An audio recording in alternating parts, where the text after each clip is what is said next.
Hello, and welcome to Miss Oldershaw's watercolor tutorial. Hopefully this will be enjoyable, maybe relaxing. I love watercolor. It's one of my favorite methods of creating art. It's meditative, it's relaxing, but there's a lot of interesting different techniques you can also use with it to create amazing creative images with watercolor. Our goal for today is to create 6 different techniques. We are going to learn how to create a flat wash. Then we are going to practice with creating line. We will do a 2-step process of glazing, which starts with this yellow, and then we'll move on. Then we are going to move on to lifting, and lifting with a flat wash, but also lifting with a glaze. We will then move on to a gradient wash. And lastly, we will end with blending. And all of these different techniques you can use to create watercolor. One of the things to notice about watercolor is that it's a very organic looking medium. You see the paper through the page.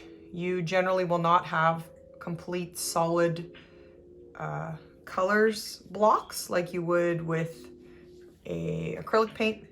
So it should, when you're creating your watercolor painting, it should have this fluid look to it.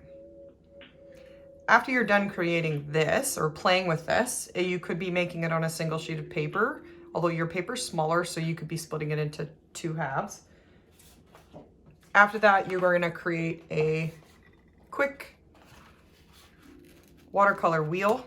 And there's even a time-lapse video that I've created where you can see how quickly, 30 seconds or less, I can create a color wheel. But the goal with a color wheel is to start with yellow, blue, and red, and use only those base colors to create all your other colors. Instead of using the pre-made greens, the pre-made oranges, if you even have it in your kit, pre-made violets, your goal is to try to create all of the secondary and the tertiary colors just using 3 primary colors. And that's how I did that here. First thing I want to talk about is just the materials. So in your at-home kit, you should have a Yarka watercolor set. And I also just want to show you what other forms of watercolor there are. Watercolor actually comes in tubes. And you take the tube and you squeeze it out onto your palette. You can use it while it's wet. It's kind of gummy. But what I like to do is, if it's my palette and it's not going anywhere, I actually keep these on there and I let them dry. And then they essentially turn into these palettes like this, and it's just in a workable space. For you guys, you have these created palettes, which is great. And then it's easy to transport. This, anytime it gets bumped, you're gonna lose pieces of your paint. They're gonna flick out of the way. So we're gonna focus on this style, but I'm gonna use this palette for my mixing. If you don't have a palette at home, which many of us don't, you can use the lid of your Yarka. You just wipe it out with water, clean it up. But in my opinion, that's not enough of a space. So you can use the lid of a plastic container, like a Tupperware container, as long as it's white or clear. Don't use anything with a color. Or you can use like a plate. This is my favorite painting plate. I even still eat on it when I'm done washing with my watercolor, but I wash it really well. And I want the white surface. It's very necessary to have a white background. If I was to mix on a plate that looked like this, for example, you're gonna have a lot of trouble because you're not gonna see the proper hues of your colors.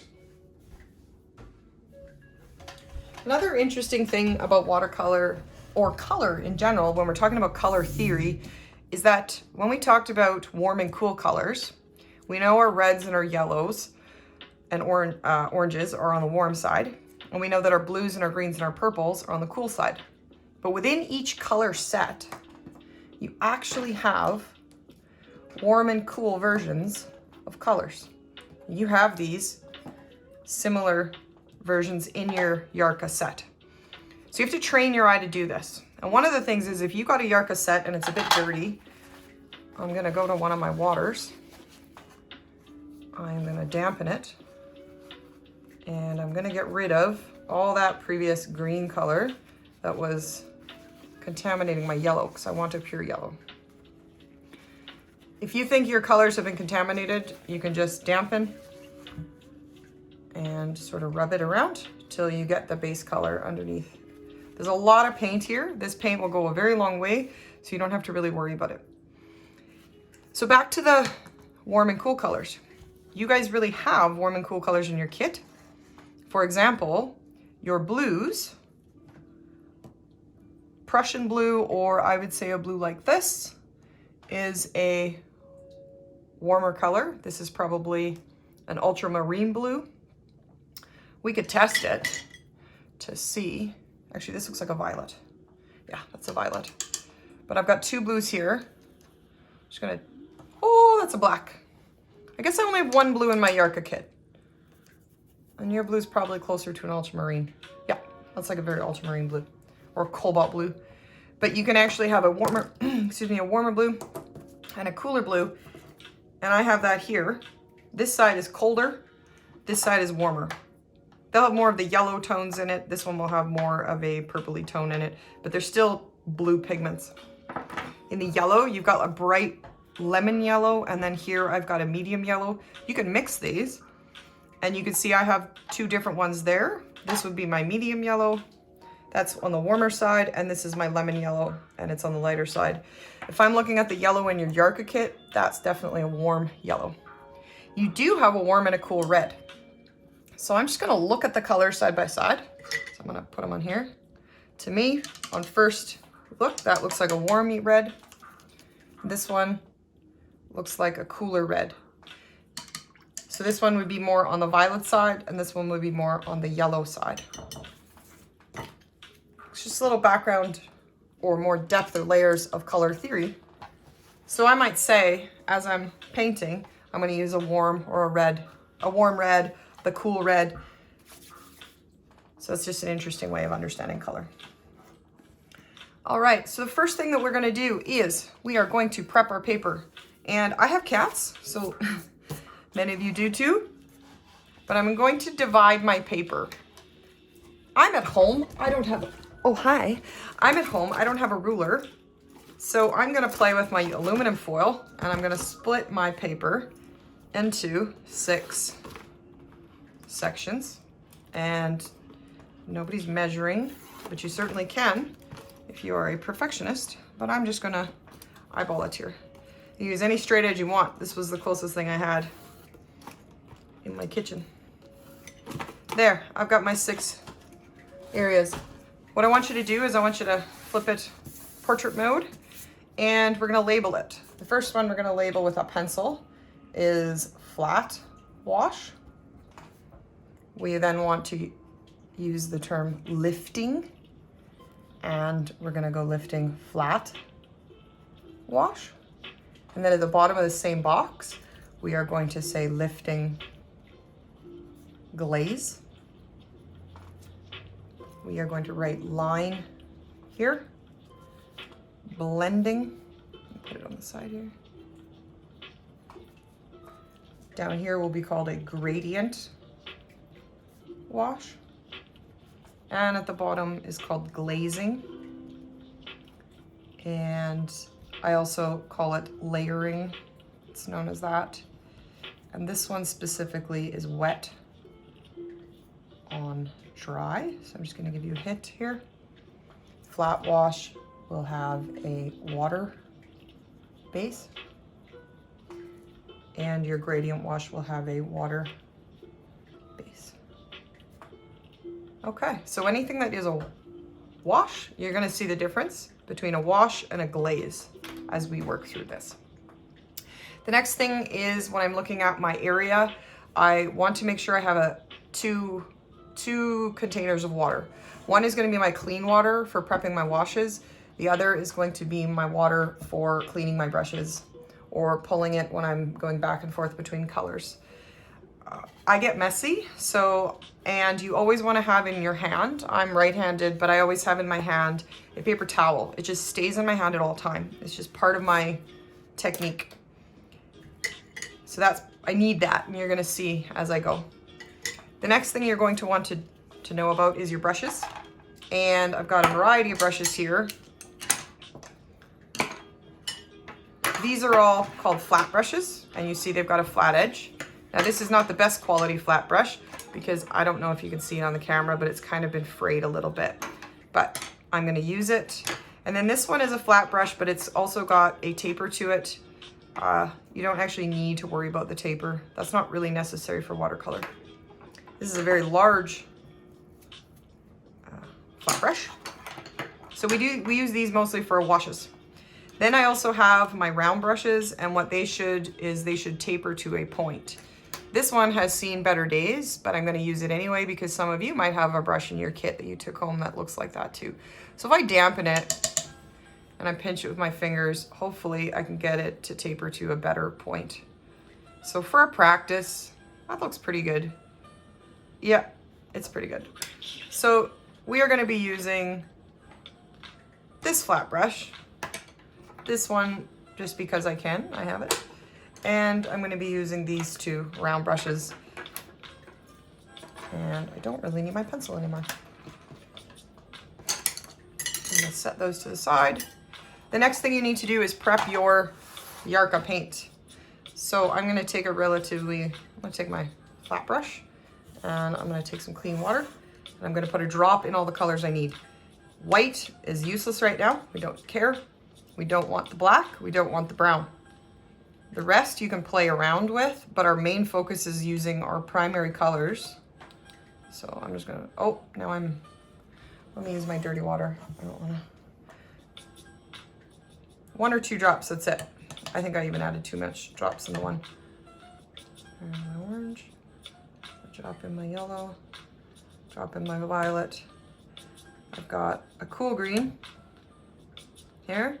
I've got a warm green over here, and I've got that blue, which I've already wet. So I'm just gonna leave the other ones empty. These on the side, to me, they don't give me much, but I'm gonna show you how to quickly clean a space and prep it to use it when it's dirty, because you may have that. So I'm just wetting it like that. Grab a paper towel, or even toilet paper works. Kleenex. Toilet paper's cheaper. And there you go, you got a space. So you could be using this much area if you want, and then I have a plate on the side and you should be pretty good. I'm gonna use this palette because I like to, but I am gonna try to focus on that Yarka paint versus my own. So I'm gonna turn the palette that way. Okay, my paint is prepping, getting itself softened up. And let's begin.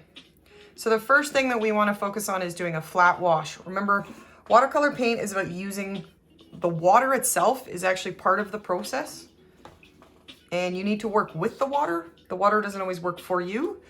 You're going with the natural flow of it. So I'm just going to clean my brush off. And every time I clean my brush, I stick it on my paper towel. So this is my cleaner water. I'm going to wet it, get rid of some excess droplets. And I am going to, with relative speed, dampen this first area with water. And to talk about the watercolor paper, it's much thicker than normal drawing paper. It's rougher than drawing paper. It doesn't have a smooth finish. And it sucks up the paint better. But it will buckle. Buckling means it'll get like bumpy and wavy as it dries, but that's okay for our practice. There's another method for taping down paper so that it doesn't, so it stays in place, but for this practice, and because we're at home, we don't have that. What I actually like to do before I do my wash is prep my paint, which I didn't do this first time, because this is gonna dry on me if I don't get busy. I'm gonna pick blue, but I don't wanna go directly from this blue to this for a wash. That's a lot of brilliant color. And I'll talk about it when I'm working with line about why I don't like taking, for things like washes, I don't always want to go directly onto the paper. So I'm going to create on the side my actual paint that I need, and I'm going to make enough. So I would have done this before painting, but I got really painting it with water, but I got excited. So you can see the shine. If you tilt your head on your paper, you probably see it. You're just gonna start at the top and work your way. Make sure you don't have a mom or dad's tablecloth. Work just on a tabletop. This will all wash off. There's, you can put newsprint underneath, but I highly recommend just working on a wooden or tabletop or countertop, and it easily wipes away. So what you notice is I'm moving across left to right, not up and down for my wash. And it should generally all be one flat scale, which means it's not gradient. It's not going from light to dark. And that's a wash. So what you've done is you've put the water down first. I shouldn't have done this like that. You put the water down first, and then you've used additional paint and moved it across. And you'll see, I could make this darker. I could have used a darker tone, but for most washes, like sky background, you generally work quite light. That's wash, that's simple. Now let's move into line. So I have 2 paintbrushes. If you have paintbrushes at home and you've got small liner brushes like this, by all means use them. If you don't, you only have the one that your teacher gave you in a kit, then you're gonna have to kind of work with that. So I'm gonna practice first with this one. So let's go with a pre-made color. Let's go with this violet because it's pretty. Again, I like to prep it on my palette first. I wanna talk about intensity of color. If I were to paint all of my paintings with this intensity, the entire paper is this dark, then I'm not really painting with watercolor. It's more like a tempera style. Notice that's bleeding up there. That's not really a style of watercolor. Watercolor has a lightness to it, a translucency to it. So although you need dark tones, probably in your image, if you just completely painted it all really intense, it's more like a tempera paint you're using, or something like an acrylic paint, which is used for other purposes. Now this is, I actually really like this. This is bleeding. So this is called wet on wet, and it's bleeding in there. That wasn't intentional, but that's why we're practicing. So I'm gonna create a line. I fill my brush. I'm gonna put a little bit of pressure, and I'm gonna see how, and I got shaky hands, how tiny I can get my line. You just see how much you have in your brush. If you happen to, if you're lucky and you have a kit of your own of brushes and you want to use your small one, you can create quite thin lines by pressing down and slowly pressing up. Notice I'm not going to go super fast. If I go super fast, I might as well just use this blue. I can. Actually, that's not bad. I create real thin lines. Let's see if I can create some super fast lines here. If I want to make a really intense line, I can go directly into the paint, but my brush has seen better days. So you want to use a brush that's the size that you need. So for your at-home study, you may not have the best brush, but you can create more intense lines. The thickness of your line depends on how much hard you press. You don't press very hard, and I just want you to play with swirls and creating a variety of lines. See how long you can create a line without having to reload your brush? So this brush is really nice because I get a lot of load out of it. So this is using my round brush. I can then move on to using my flat brush, and I will practice just with the colors that I have. How about I take this blue and I'm gonna mix it in this purple, and I will make a blue violet.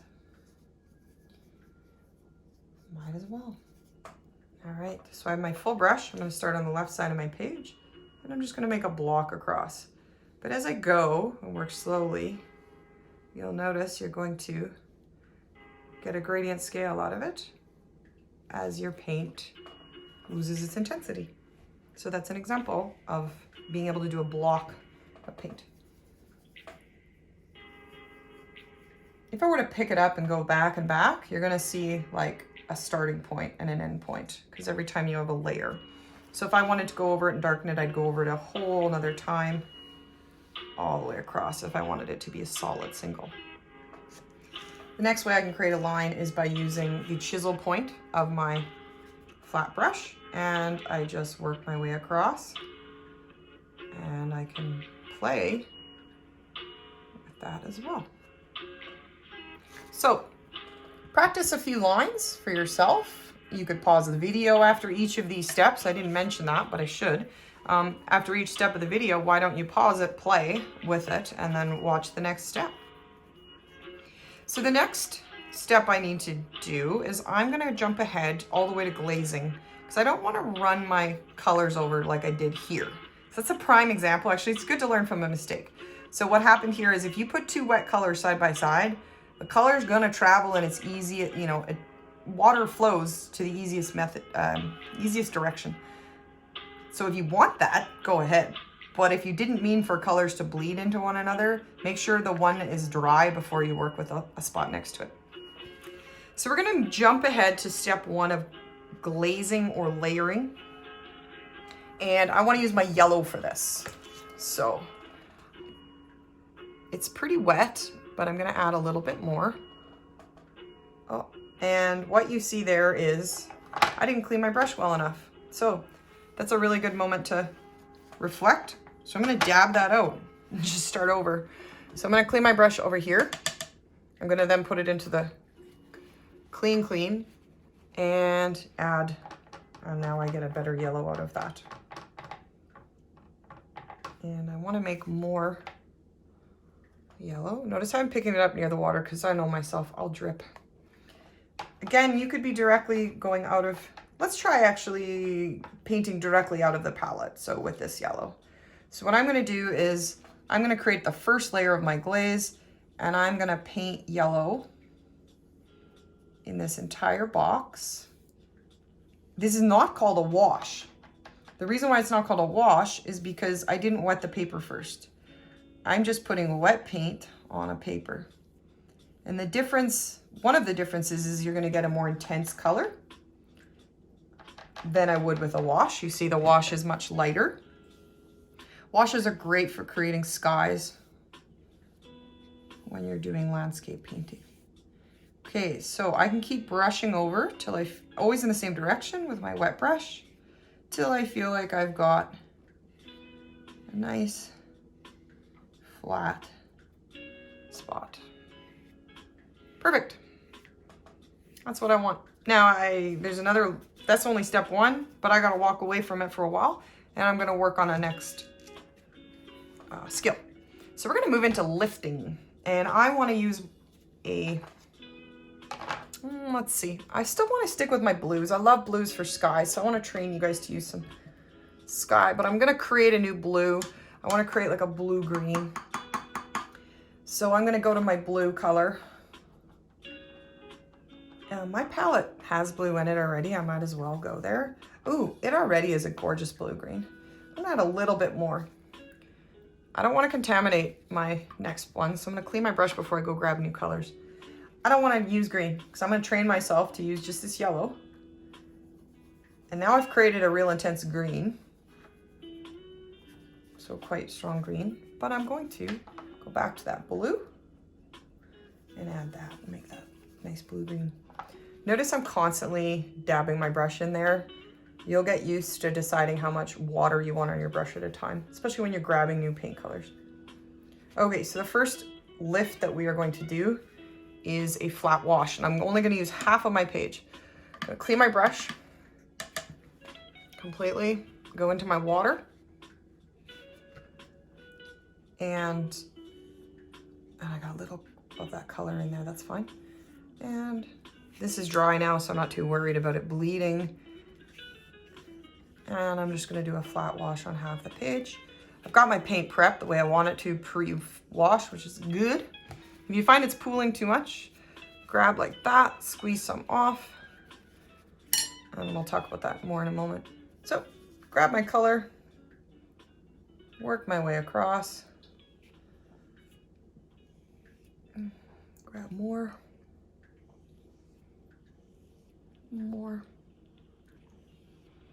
Okay, so that's a lot of water in there. So we can lift, which means we can take away the paint, almost like an eraser, if we want to. Notice again with a wash, it's quite translucent. You can see the white of the paper. So clean your brush and squeeze out as much of the water as possible as you can. While this is still wet, and it has to still be wet for you to be able to do this, take it and press relatively hard on it and move it across, and it's gonna suck it up. Perfect. I'm just gonna do one pass of that. Sometimes when you give too much paint on something and you wanna get rid of it, you just squeeze out your brush, hold it above, and it will get rid of extra paint. You can also use your brush to create things like clouds. If your brush is squeezed out of paint, you'll suck that up. And another great way, my favorite way to create clouds, is to take a clean Kleenex, paper towel, whatever, scrunch it a little bit. While this still has to be wet, I'm just gonna dab, and it pulls off a lot. And you get a really cool effect of creating realistic looking clouds. You also could take a liner brush, something smaller, and see how you can clean it off so it's mostly dry. And you could see if you could pull small areas of color off. If it starts to dry though, you're limited. Lifting tends not to work because the paint has soaked into the paper. But that's a really neat technique you can use. So there's another level of lifting. So this is lifting with a wash. When you lift with a wash, it still bleeds a little bit because the paper's a bit wetter. I'm gonna create below a glaze. So my brush is clean. I'm gonna soak up paint. I could even go, let's make it even a more intense one than the first one. I'm gonna add a bit of water there. Add more blue there. That's more intense. And I'm gonna leave a little line there so they don't bleed into one another. But glazing, as we said before, is putting wet paint on a dry paper as opposed to a wash. So the intensity level of your color is higher.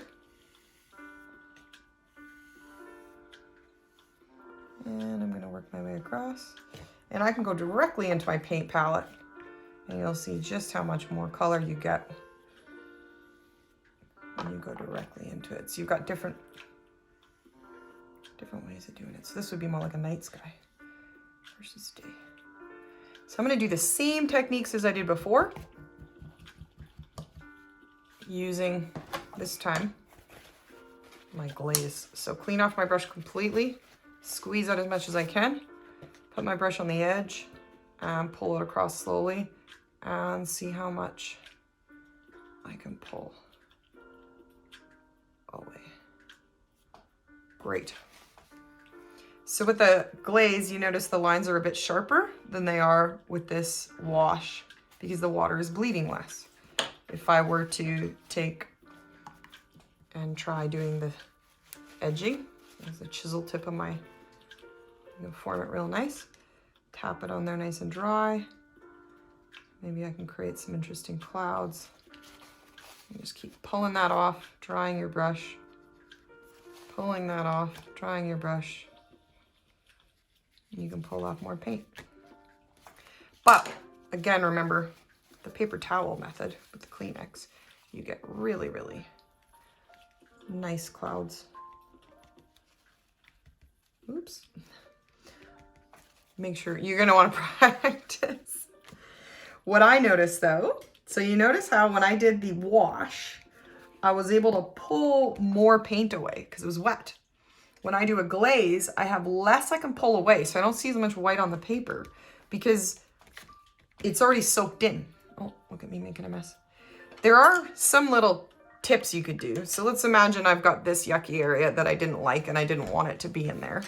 I could try my best to wet it with just water. See an area like that, okay. Then I'll take a paper towel and I'll just slowly lift it and see if I can get rid of some of that color. but see how it pulls up even more white. So you can actually go back and lift by adding water again. Doesn't always work though. Like a purple, sometimes real dark colors, they won't. But I can go in, and this is me just adding water and then pulling away that wet stuff that I just created. This is one of my favorite techniques, is this lifting and working with the water and pulling away the paint. So this is one that takes a bit of practice, but you're squeezing, getting rid of water, adding water. You can just play around with that. All right, so we have 2 methods left, actually 2.5 methods left. We can go back to that glazing if you're, no, it's not dry enough yet, so we won't go back to that. Let's go to our gradient wash, and Miss O made a mess on her paper. So I guess I'm gonna use orange. I have orange in my palette. I know I can use orange, but I'm going to practice creating myself. If you see my water, it's starting to get real blue and dirty. I would change my water frequently, but I'm gonna use to grab this new orange color, I'm gonna use clear water. So I'm gonna grab my I wanna use my warmer red, put it in there.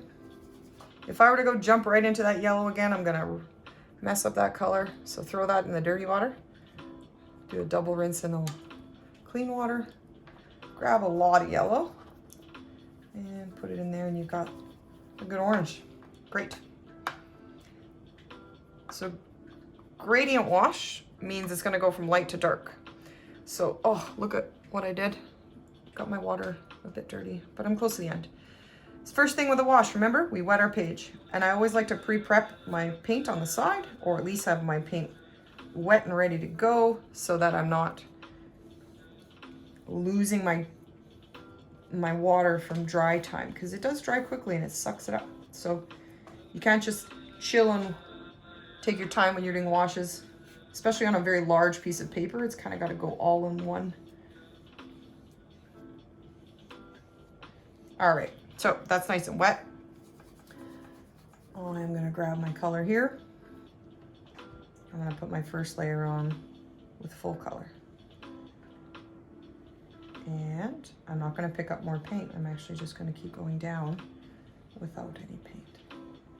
I'm going to see how far down I can go till it almost goes to white.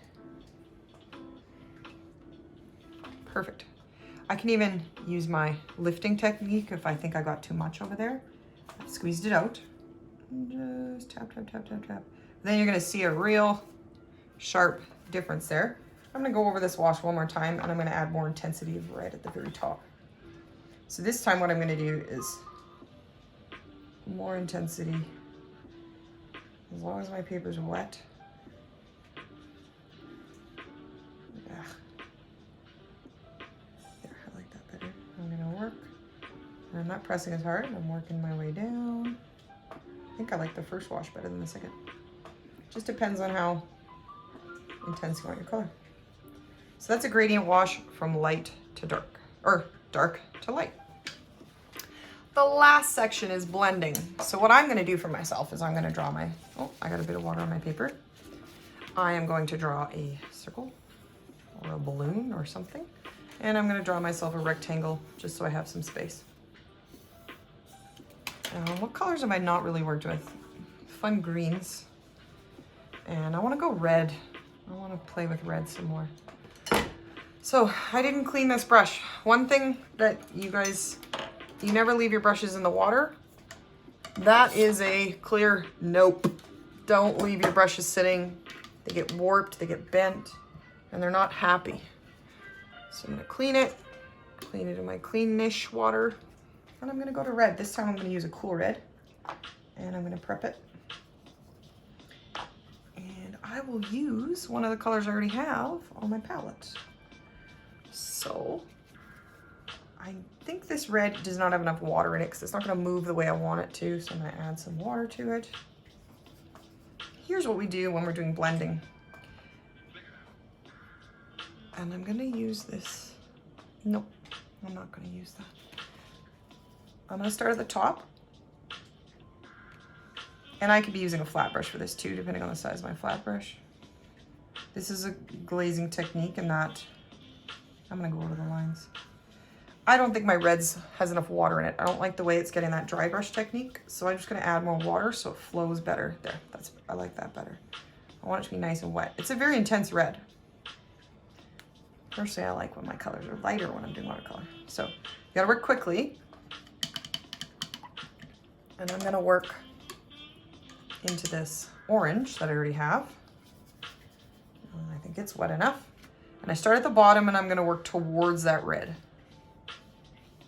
Always blend the light into the dark once they meet.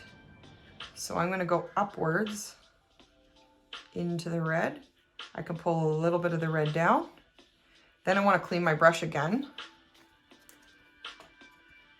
And go back to that orange and I'm gonna pull the orange back up into the red. If I go pull the red down into the orange, the red might take over, meaning it'll cover most of the orange up. If that's what you wanted to do, that's okay. But I always start with my two colors on either side, work towards the center, and then the light color I use as the blend into it. So let's see that again with a blue and a yellow. So, oh, see, I didn't prep my yellow very well. Put my yellow on my palette. It's definitely not wet enough. Oop. There we go, that's better. And I've got this nice blue. I'm gonna add a little more. That blue green. Okay. I don't think my brush here is a sharp enough point, but let's imagine I don't have one of these nice liner brushes in my kit. So I'm gonna use what I have, and I'm gonna use the edge or corners of my flat brush to do this. Just because it's what I have. I don't need to wet it. Well, actually, let's try that. Let's wet this one. Let's try it with a wet approach. This one was through glazing. This one I'm gonna wet. Oh, look how dirty that water is. Oh well. So that's why clean water is good. I'm gonna wet it.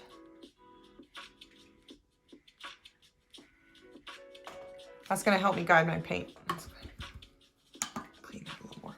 All right. So I'm gonna start with my lighter color this time so I don't overload my brush. I'm gonna put my light along half of this circle, like that. I'm gonna clean my brush. I'm gonna go into my blue. It was a light color, so I didn't even rinse it. I just squeezed it out onto my paper towel. And then I'm gonna add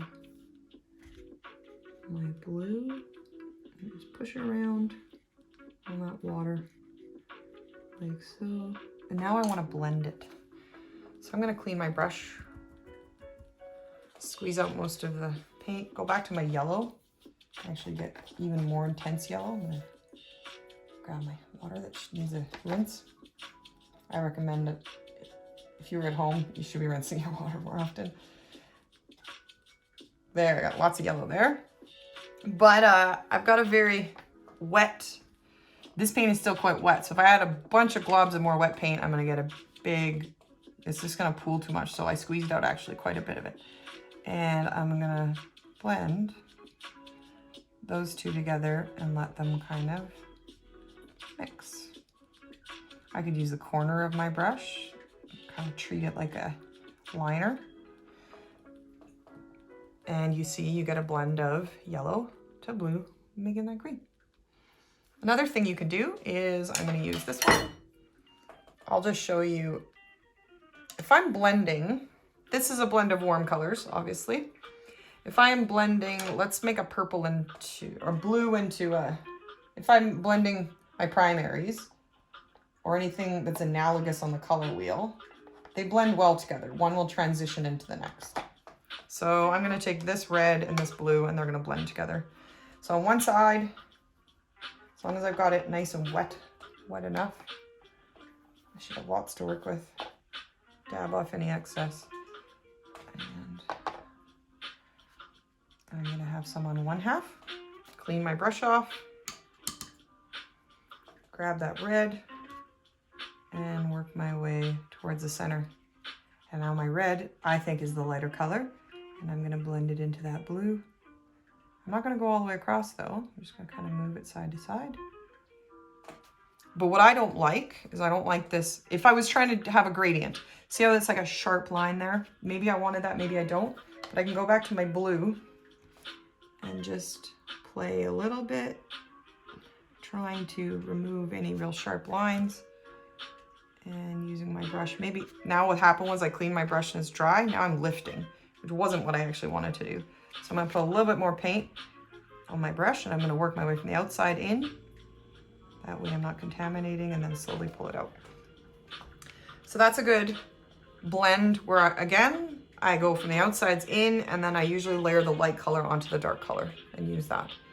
The last thing is if you're using complementary colors, which means opposites on the color wheel. So for example, I have a blue and I have an orange. They're not side by side or anywhere near each other. This is warm, this is cool. They kind of clash in some way, but what complementary colors will do is they create all the worlds of the earthy tones, greens, browns, all the natural colors of the world can often be created by mixing colors that are opposite each other on the color wheel. So I've got that blue, clean my brush a bit. I'm gonna take the orange. Now, orange is my lighter color here. I'm gonna work my way into the center, and you'll see you kind of get that murky browny color, which maybe is something you wanted. Again, I don't like that straight line. I want it to be more gradient, so I'm gonna grab a bit of blue. I'm gonna start on the blue end and work my way back again into the center and try to blend that out until I get what I want. And there you go. So again, colors that are analogous on the color wheel or in the same warm or cool tones will blend more, they'll blend more naturally, but I can create earth tones and browns if I'm choosing colors that are opposite each other on the color wheel. All right, we're into our last technique. We're finishing up with glazing. So take your pencil and we are going to cut this one into 4. What glazing is, it's like blending. Blending is me adding layers in different colors, but this way of glazing means I can create shadows and shading or new layers of color just by putting another color on top of another color.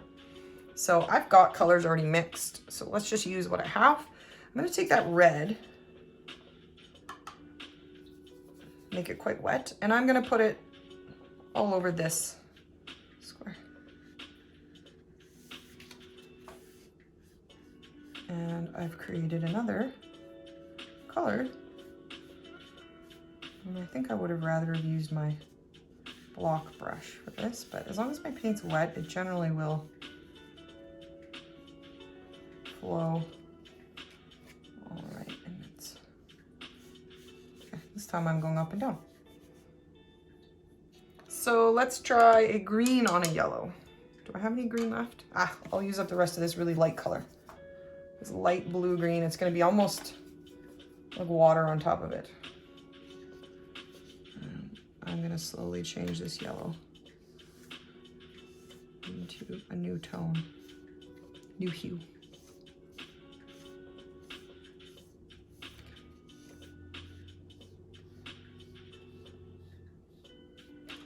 Now, do I love that color? Nope, but I'm playing. Another thing you can do is to create shadows. So if I were to take, let's take this orange, and I'm gonna use my square brush because I like this square one. I'm gonna take this orange, but I want it to be quite intense.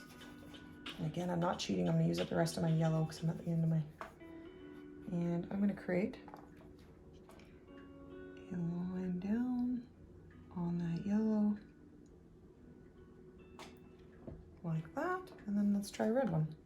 Red and orange. Subtly different, slightly different. I'm just creating other layers and shadows. It's a great way to create a shadow on something. So I am going to imagine, I'm gonna create a shadow.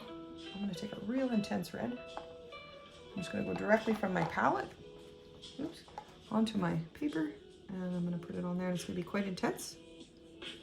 There we go. And I'm gonna use that very first yellow to create a shadow. We're just gonna pretend we have perspective.